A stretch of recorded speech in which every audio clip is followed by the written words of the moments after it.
డిన్నర్‌కి రైస్‌తో కాకుండా ఇలా గోధుమ రవ్వతో కిచిడి అయితే చేశాను. చాలా టేస్టీగా ఉంది. దీనికోసం ముందుగా కుక్కర్‌లో కొద్దిగా ఆయిల్ వేసుకొని దాంట్లో జీలకర్ర, ఆవాలు, పచ్చిమిరపకాయలు అలాగే ఉల్లిపాయలు వేసి వేయించేసుకొని తర్వాత అల్లం వెల్లుల్లి పేస్ట్ వేసుకున్నానండి. తర్వాత మీకు నచ్చిన వెజిటబుల్స్ అన్నీ కూడా వేసేసుకోవచ్చు. నేనైతే ఇక్కడ బీన్స్, క్యారెట్, బఠానీ, నానబెట్టిన శనగలు అలాగే స్వీట్ కార్న్ కూడా వేసుకున్నానండి. అలాగే ఒక కప్ అన్ని మొలకెత్తిన పెసర్లు వేసుకున్నాను. 2 టమాటాలు వేసేసుకొని వేగిన తర్వాత సేమ్ క్వాంటిటీ ఏదైతే పెసర్లు తీసుకున్నామో అదే క్వాంటిటీలో నేను దొడ్డు రవ్వ ఉంటుంది కదా, గోధుమ రవ్వ, దాన్ని కూడా వేసి ఒక 5 మినిట్స్ వేయించేసుకున్న తర్వాత సరిపడా ఉప్పు వేసేసుకొని నేను తీసుకున్న 1 కప్పు గోధుమ రవ్వకి 4 కప్పుల వాటర్ వేసుకుంటున్నానండి. అప్పుడే మనకు పర్ఫెక్ట్గా వస్తుంది.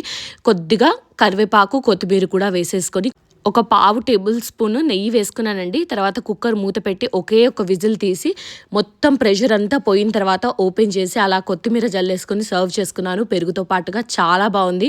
మా వారికి అయితే చాలా నచ్చింది. మీకు కూడా నచ్చుతుంది. వీడియో నచ్చితే లైక్ చేసి మన ఛానల్ని సబ్స్క్రైబ్